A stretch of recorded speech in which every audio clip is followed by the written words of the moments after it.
बात पंजाब की है, जहां कांग्रेस के नेताओं में एक दूसरे की टांग खींचने का कंपटीशन चल रहा है। कांग्रेस तो अपने ही लोगों से मारी जाएगी। कंपटीशन इस बात का नहीं है कि विरोधी पार्टी को कैसे पटकनी देनी है, बल्कि रेस इस बात पर लगी है कि अपनी ही पार्टी के नेता की कुर्सी को कैसे हिलाकर डिस्टर्ब कर दिया जाए।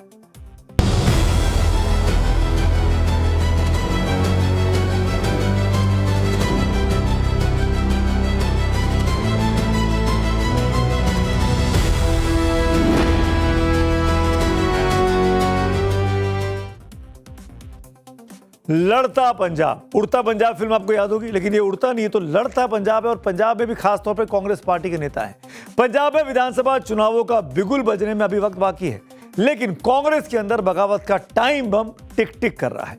कलाई की जो आग पिछले कुछ महीनों से सुलग रही थी, वो आज अचानक बड़ी बैठक के बाद धधक कर सामने आ गई। ये पंजाब के पूर्व मुख्यमंत्री चरणजीत सिंह चन्नी का आलीशान घर है। यहीं पर आज चन्नी समर्थकों का जमघट लग गया। चन्नी समर्थकों की मांग है कि अमरिंदर सिंह राजा वड़िंग को प्रदेश अध्यक्ष पद से हटाकर ये जिम्मेदारी चन्नी साहब को सौंपी जाए और मुख्यमंत्री का चेहरा भी चरणजीत सिंह चन्नी को ही बनाया जाए। सुनिए क्या कहते हैं उनके समर्थक। चरणजीत सिंह जी चन्नी ਨੂੰ ਪ੍ਰਧਾਨ ਬਣਾਇਆ ਜਾਵੇ, ਚਰਨਜੀਤ ਚੰਨੀ ਜੀ ਨੂੰ ਮੁੱਖ ਮੰਤਰੀ ਬਣਾਇਆ ਜਾਵੇ। ਆਵਾਜ਼ ਇਹ ਉੱਠ ਰਹੀ ਸੀ ਵੀ ਜੇ ਕਾਂਗਰਸ ਨੇ ਆਉਣ ਵਾਲੀ ਸਰਕਾਰ ਬਣਾਉਣੀ ਹੈ ਤਾਂ ਚਰਨਜੀਤ ਸਿੰਘ ਚੰਨੀ ਨੂੰ ਅੱਗੇ ਲਾ ਲੈਣ। पिछले विधानसभा चुनाव के पहले भी कांग्रेस ने अमरिंदर सिंह को हटाया था, चन्नी को मुख्यमंत्री बनाया था नवजोत सिंह सिद्धू को सेटल करने के लिए, और बवाल मच गया था। कांग्रेस पार्टी चुनाव हार गई थी। इस बार तो खैर सत्ता में नहीं है, लेकिन ये बवाल शुरू हो गया है। 1 जुलाई को दरअसल कांग्रेस आलाकमान ने 2027 के लिए टीम कांग्रेस की पंजाब का ऐलान किया। चरणजीत सिंह चन्नी को चुनाव अभियान समिति का अध्यक्ष बनाया गया। विजय इंदर सिंगला को चुनाव प्रबंधन और समन्वय समिति की कमान सौंपी गई।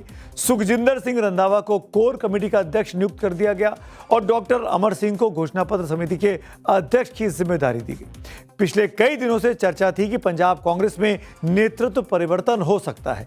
बड़ी लंबी कवायद भी चली, लेकिन केंद्रीय नेतृत्व ने अमरिंदर सिंह राजा वड़िंग को अध्यक्ष बनाए रखा। प्रताप सिंह बाजवा को नेता विपक्ष के तौर पर ही कायम रखा। इसी के बाद पंजाब कांग्रेस में वड़िंग वर्सेस चन्नी गुट की सियासी जंग तेज हो गई है। चन्नी अपने घर में कांग्रेस नेताओं को इकट्ठा करके आलाकमान को सीधे तौर पर अब चुनौती दे रहे हैं। मेरी पार्टी में कोई नाराज नहीं है भैया। किसने आपको कहा कि कहा जा रहा था? क्या सोर्सेज? आप बोलेंगे सोर्सेज हैं, कौन किस बंदे ने कहा कोई नाराज है? कोई बंदा नाराज नहीं है। ऐसे तो आप घर में भी आपकी नाराजगी होती है। ये मीडिया क्रिएशंस हैं कि कोई नाराज है या नहीं नाराज है, लेकिन कोई नाराज नहीं है। बड़ा आसान है मीडिया पे ब्लेम कर देना। अपने विधायक संभल नहीं रहे राजा वड़िंग साहब से और मीडिया को ब्लेम कर रहे हैं। आज जब मोरिंडा में चन्नी के घर पर कांग्रेसियों की बैठक हो रही थी, उसी वक्त गुरदासपुर से कांग्रेस के सांसद और पूर्व deputy chief minister Sukhjinder Singh Randhawa ने दिल्ली आए और अमित शाह से मुलाकात कर ली। राहुल गांधी की धड़कनें बढ़ा दी। रंधावा को आलाकमान ने कोर कमेटी का चेयरमैन बनाया, लेकिन कहा जा रहा है कि वो भी अध्यक्ष बनना चाहते थे। लिहाजा अमित शाह की मुलाकात करके राहुल गांधी को मैसेज देने में उन्होंने कोई देरी नहीं लगाई। हालांकि रंधावा का कहना है कि ये मुलाकात पूरी तरीके से गैर राजनीतिक थी। उन्होंने गृह मंत्री से पंजाब की कानून व्यवस्था को लेकर मुलाकात की है। सूत्रों के मुताबिक शाह से रंधावा की मुलाकात राज्यसभा सांसद तरुण चुग ने करवाई है, लेकिन रंधावा का कहना है कि वो उन्हें बाहर आते वक्त मिल गए थे। ट्यूसडे को मेरे को कॉल आया कि मिल लो। मैंने कहा मेरी 2 तारीख को हाउस कमेटी की मीटिंग है, उसके बाद मिलने कहने लगे नहीं फिर 3rd को मिल लो। उस टाइम ना कोई प्रेसिडेंट अनाउंस हुआ था ना कोई और बात थी, पर ये मेरा राइट बनता है और मैं पार्टी से पहले अपने लोगों के लिए आंसरेबल हूँ। जिन्होंने मेरे को वोट दी है, जिन्होंने मेरे को मेंबर पार्लियामेंट बनाकर भेजा है, मैं पहले उनकी सिक्योरिटी के लिए बात करूंगा। पंजाब कांग्रेस में बगावत के कई मोर्चे खुल चुके हैं। चंडीगढ़ से सांसद मनीष तिवारी ने भी एक मोर्चा खोल दिया है। दरअसल 2 पेज की इस चिट्ठी में मनीष तिवारी का कहीं भी नाम नहीं था। इसी से नाराज होकर मनीष तिवारी ने सोशल मीडिया पर यह पोस्ट लिखा, काश मेरे पास लोगों और संस्थाओं की इनसिक्योरिटी का कोई इलाज होता। कांग्रेस ने मुझे पिछले 45 सालों में काफी कुछ दिया है और मैंने भी अपनी पूरी जिंदगी दशकों से कांग्रेस की सेवा में लगा दी है। क्या होगा, जो होगा वो होगा। पंजाब में चुनाव सर पर है, इसीलिए कांग्रेस में महाभारत छिड़ी हुई है। पंजाब में कांग्रेस को सबसे मजबूत पार्टी माना जा रहा है। आम आदमी पार्टी के बाद कि मान के बाद अगर किसी के चांसेस हैं तो वो कांग्रेस के हो सकते हैं।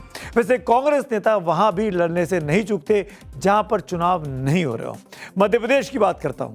जीतू पटवारी और दिग्विजय सिंह के बीच बयानों की जंग लगातार छिड़ी हुई है, जिसने कांग्रेस को हाथ को और कमजोर कर दिया है। जीतू पटवारी, जो कि प्रदेश अध्यक्ष हैं, मुख्यमंत्री मोहन यादव पर 500 करोड़ की जमीन को 1 रुपए में देने का गंभीर आरोप लगाया था।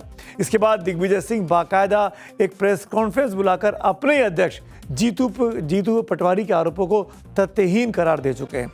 मुख्यमंत्री मोहन यादव को दिग्विजय सिंह ने क्लीन चिट दे दी। 500 करोड़ की जमीन 1 रुपए में दे दी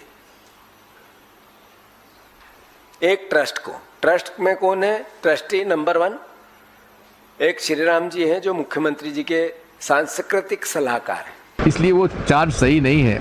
अब देखो, बात यह है, इस देश में दलालों की कमी नहीं।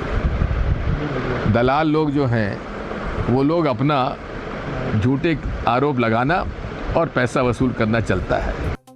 दिग्विजय सिंह का बयान 2-3 दिन पुराना है। इसके बाद उन्होंने सफाई भी दी कि दलाल जो कह रहे हैं वो दरअसल जीतू पटवारी को नहीं कह रहे हैं, एक दलाल नाम के पत्रकार हैं उज्जैन के, उनके हवाले को वो कह रहे थे। अभी भी ये मामला पूरी तरह शांत नहीं हुआ है।